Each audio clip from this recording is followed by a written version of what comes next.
Good evening. आज का topic है निकाह। ओके, माइंड मैप से करेंगे। क्लास हो चुकी है लाइव। ओके, निकाह है माइंड मैप। दो टाइप का था। फर्स्ट वाला हम लोगों ने चूज किया है, तो इसका सबसे फर्स्ट टॉपिक है। ओके ओके, टाइप्स ऑफ निकाह। टाइप्स ऑफ निकाह दो प्रकार का होता है, एक परमानेंट और एक टेम्पररी। परमानेंट जो स्थायी होता है, ये तीन प्रकार का होता है: सही, बातिल और फासिद। सही शब्द, बातिल और फासिद, ये तीनों इस्लामिक शब्द है। ठीक है। सही का मतलब होता है वैलिड, बातिल का मतलब होता है वॉइड, शून्य, और फासिद का मतलब होता है इरेगुलर, अनियमित। ठीक है।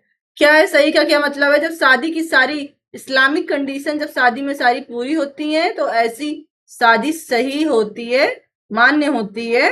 ठीक है। और सुन्नी और सिया दोनों में ये शादी होती है। उसके बाद जब शादी की सारी इस्लामिक नियम का वॉयलेशन होता है, तो ऐसा शादी शून्य होता है, बातिल होता है। ठीक है। जैसे कि अपनी माँ से शादी करना या अपनी धाई माँ से शादी करना, ऐसी शादी सुन्नी और शिया दोनों में होता है। ठीक है।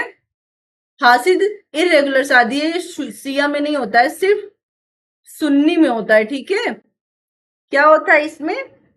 मान लो कि चूंकि सिया में होता नहीं है, सुन्नी में होता है, तो देखिए सुन्नी पुरुष के लिए होता है ये। जब सुन्नी पुरुष किसी किताबिया महिला, जैसे क्रिश्चियन हो गया, ज्यूश हो गया, मुस्लिम महिला शादी करता है, तो ऐसी शादी सही होती है, वैलिड होती है। बट जब कोई सुन्नी पुरुष किसी हिंदू महिला से, जिसने धर्म परिवर्तन अभी नहीं किया है, या अपनी वाइफ की सिस्टर से, या फाइव्थ मैरिज की है, तो ऐसी शादी इरेगुलर होती है। इरेगुलर का मतलब होता है अनियमित होती है, जिन्हें बाद में बाकी शर्तें पूर्ण करके, जैसे कि मान लो कि वाइफ की सिस्टर से शादी कर लिया है, तो वाइफ को तलाक देके, या वाइफ की डेथ हो जाए, या हिंदू महिला से शादी किया है, तो उसको क्या कर दे, धर्म परिवर्तन, कन्वर्ट कर दे, तब ऐसी शादी वैलिड हो जाएगी। ठीक है। Now next topic is temporary marriage, मुता मैरिज। ये सुन्नी में नहीं होती है। सिया का एक स्कूल होता है, अथना असारिया। ठीक है। मोस्टली ये पहले ही होता था। ये प्लेजर मैरिज है, एक स्मॉल टाइम के लिए, 1 डे 2 डे मंथ के लिए एक कॉन्ट्रैक्ट की तरह शादी करते हैं। उतना टाइम पूरा होने के बाद ये शादी अगर क्या नहीं कर लिया है, तलाक ले लिया, जिसमें पत्नी को ज्यादा राइट होता है, ठीक है, तब ये मुहूर्त मैरिज है। बट अगर टाइम पूरा होने के बाद भी तलाक नहीं लिया है, तब ये शादी पूर्ण हो जाती है, सही हो जाती है। ठीक है। Okay, now definition. टू डिफिनीशन है इस माइंड मैप में। पहला एक अरबिक वर्ड का है, अरबिक वर्ड निकाह, जिसका लिटरल मीनिंग है union of sexes, and in law this term means marriage. ठीक है। अरबिक शब्द निकाह का मतलब है यूनियन ऑफ सेक्सेस, और लॉ में इसका मतलब है मैरिज। सेकेंड डिफिनेशन है, बैली जी ने दी है। ठीक है।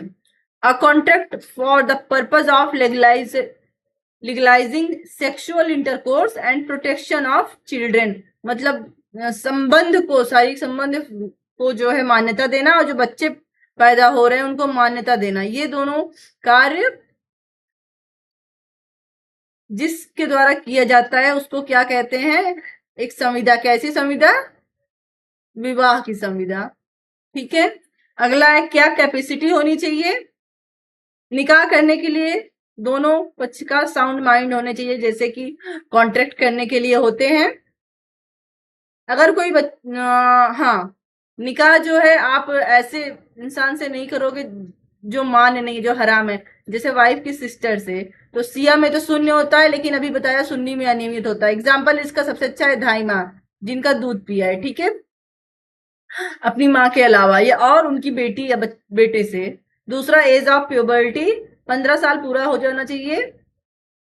अगर 15 साल पूरा नहीं हुआ है, या मानसिक रूप से स्थिर नहीं है, तब कोई गार्जियन, गार्जियन में मेल मेंबर होते हैं, फादर, ग्रैंडफादर, इनको ज्यादा मान्यता मिलती है।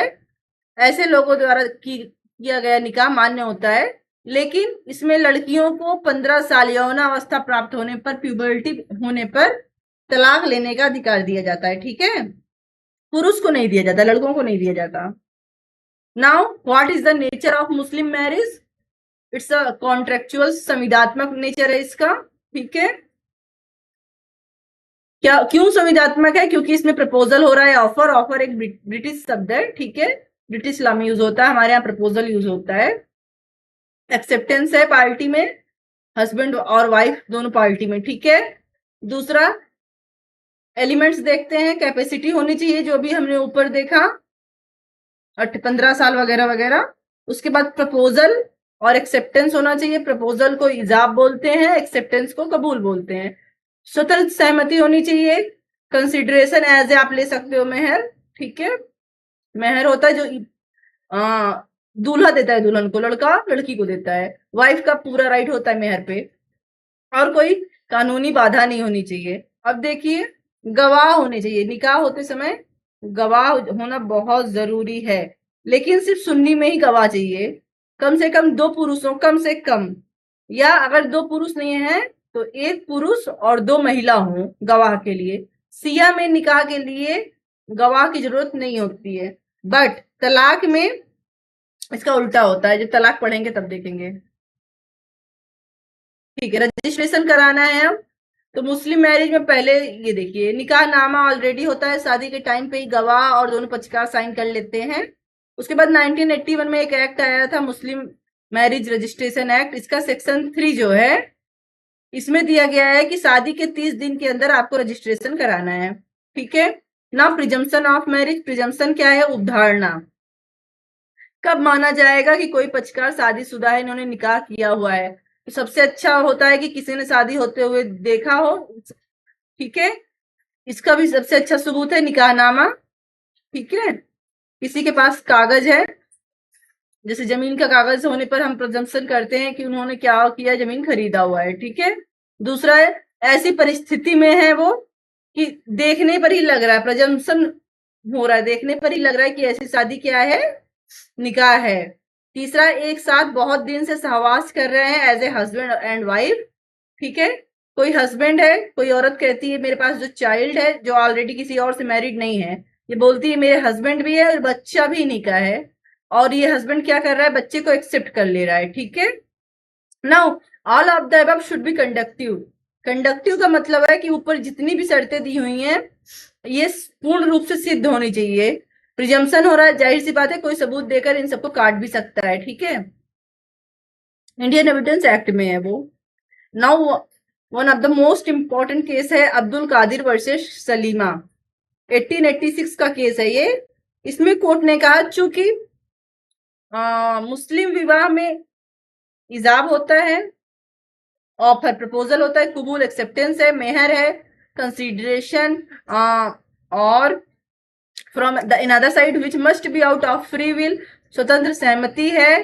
ठीक है, विदाउट एनी कोरेशन, बिना किसी षड्यंत्र के, बिना किसी उस पर अनडू इन्फ्लुएंस, बिना किसी बाहरी प्रभाव के, बिना किसी फ्रॉड के वगैरह वगैरह। मतलब जितना संविदा का शर्तें हैं लगभग पूरी हो रही हैं।